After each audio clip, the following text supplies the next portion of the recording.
J'ai commencé mes études à McGill en 64. C'était effectivement ma première visite formelle à Montréal. J'ai passé des années dans la rive sud, mais à l'époque, à 20 000, c'était en visite la grande ville simplement pour le dentiste et le shopping de Noël. C'est pas plus que ça. Alors c'était un grand trouvaille ici. À la même époque, Expo a été annoncé.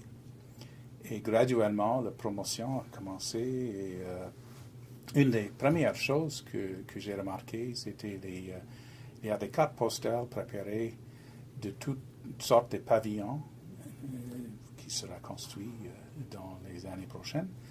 Et parmi autres, les pavillons de thème qui étaient impressionnants à cause de leur géométrie spectaculaire. Après ma deuxième année, l'année de 65-66, j'ai fait application au firme d'architecte Affleck Deborah Demokopoulos Levensold Seiss, autrement appelé ARCOP.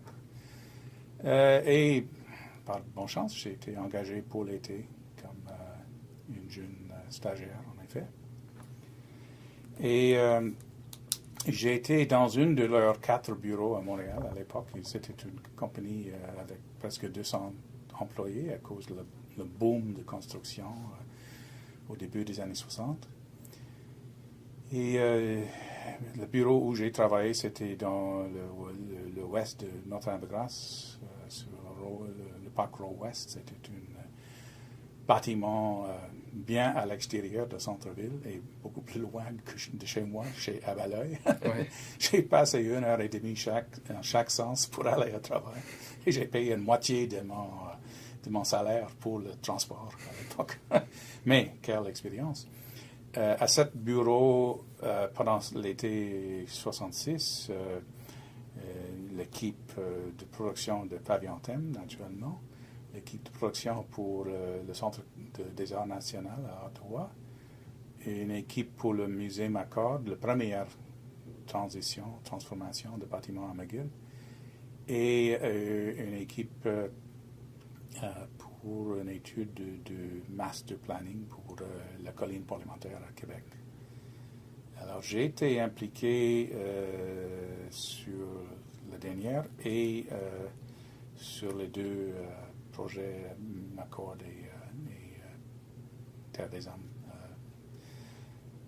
Le producteur, je crois, c'était le grand pavillon sur l'île Notre-Dame, surtout. Et les autres petites choses, comme normal. Surtout, c'était les maquettes que j'ai construites. À cette époque, c'était en carton. Ce n'est pas des technologies digitales à l'époque. Alors, j'ai été exposé à plusieurs aspects de la production de projets, mais pour moi, surtout, c'était la fascination de cette géométrie des pavillons qui était une préoccupation. À l'époque, c'était intéressant de voir comment un bâtiment était décrit par dessin. Normalement, les bâtiments sont d'un caractère rectangulaire. Les architectes travaillent avec les trames, les grilles, en effet, de référence pour aider de localiser les pointes sur un plan ou sur une élévation.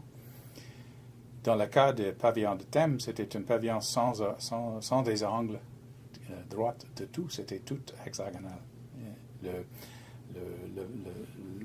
L'origine de la géométrie, c'était le tétrahedron.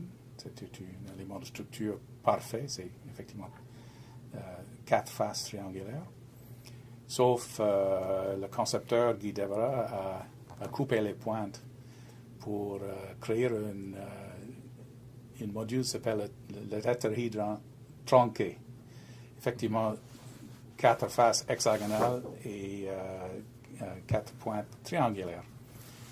Mais le problème avec ce module, c'était que c'était absolument pas structurel, naturellement, contraire à une tétrahedron.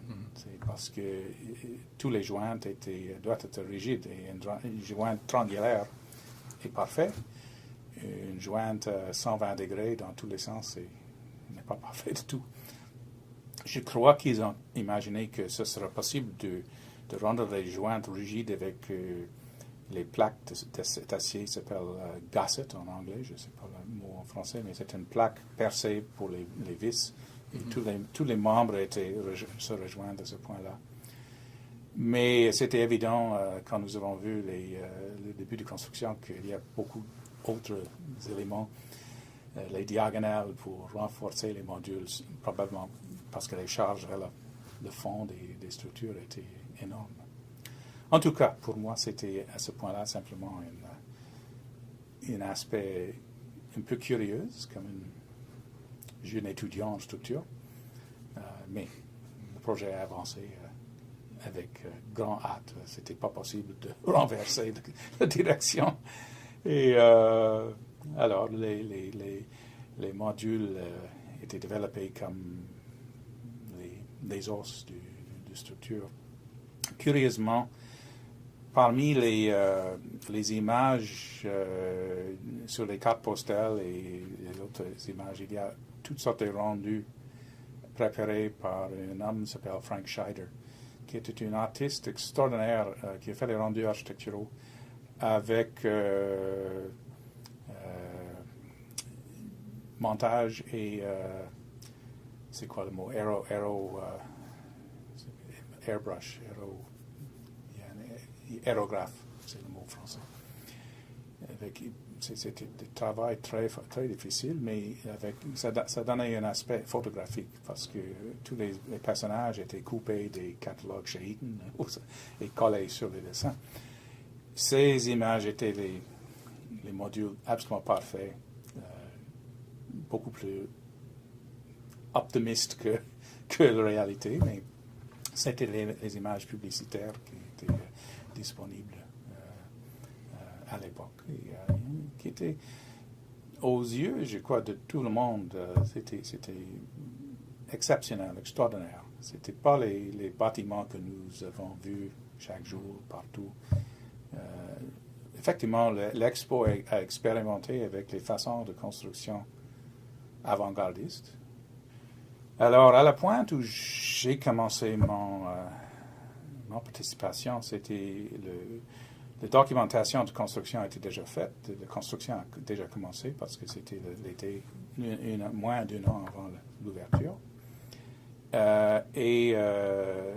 J'ai été donné la tâche de créer une maquette à peu près 8 pieds de long. J'ai oublié l'échelle, mais c'était une façon où ils ont vu... Personne n'a pas vu le bâtiment en totalité, sauf sur les dessins. C'était avant les années de reproduction en 3D, etc. Alors, l'équipe a été fascinée par ce qu'il a dessiné. Et il y a certaines concerns peut-être un peu en blague. Est-ce que tous les morceaux vont se connecter correctement? Mais en effet, la maquette, finalement, était pas mal 8 pieds de long, 4 pieds de large, de carton, en effet. Les dessins imprimés sur le carton et collés comme une biscuit d'une peut-être 3/4 de pouce d'épais, c'était en échelle. Et tout était organisé avec les jointes collées ou les jointes mécaniques. Et c'était fascinant comme un effort. En même temps, en voyageant à ma maison à Belleuil, j'ai traversé le pont Victoria et tous les grands morceaux, les sections de structure étaient posées sur la rive de Saint-Laurent. Les sections de peut-être 30-40 pieds de long, les morceaux en effet, qui étaient transportés par camion d'une usine quelque part et finalement transportés au chantier actuel pour la construction finale. Alors pendant l'été, le bâtiment a commencé à s'exposer contre le ciel et j'ai oublié, je crois que vers la fin de l'été, c'était complètement construit en acier et prêt pour sa sa finition.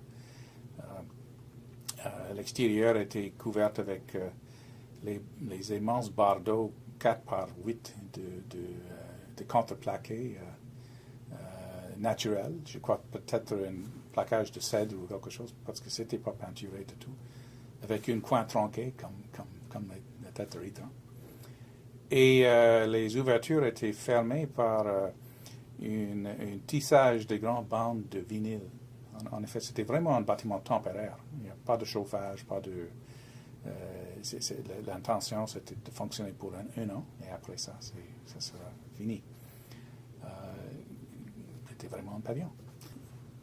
J'ai la tendance de dire que toutes les expériences, bons ou mauvais, ajoutent à votre banque des mémoires et vos banques des idées.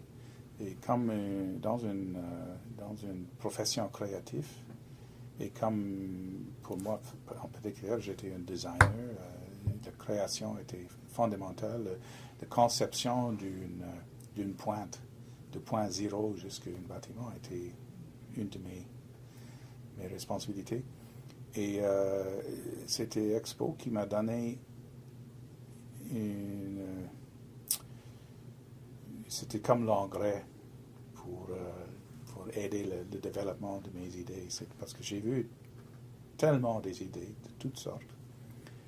Et c'était les points de référence, les points de départ, des fois, pour autre chose. Comme je viens de dire, nous avons vu d'architecture de toutes sortes. Tant solaire, les architectes de Froyato, les space frames, les couleurs généreuses qui sont appliquées sur les pavillons, les géométries abnormales, mais peut-être pas abnormales dans le pays d'où ils sont venus. Nous avons vu aussi avec le lendemain, l'année prochaine, la situation avec les matériaux qui étaient impressionnants, comme les types de stucs jetés, ou les matériaux qui sont essentiellement temporaires, mais leur allure dedans, la période d'expo était très positive, mais nous avons vu l'année prochaine que ça commence à dégrader. Alors, les leçons de la nature de construction, si vous construire en impermanence, ça sera bien évident très, très tôt avec notre climat. Peut-être possible dans un pays chaud et sec, mais pas dans un pays avec la tendance de gel et dégel. Alors, c'était toutes sortes de leçons qui étaient données pour nous. Les leçons, comme j'ai dit, de la zone publique, la planification urbaine, le développement des surfaces publiques. C'était toutes les nouvelles expériences. Et c'était présenté dans une concentration intensive. C'est comme une visite à une galerie d'art avec toutes les peintures des grands artisans. Ils sont tous là. Ce n'est pas nécessaire de voyager quelques heures ou quelques jours pour voir un exemple. Alors, dans ce cas, c'était un catalogue des idées de par tout le monde.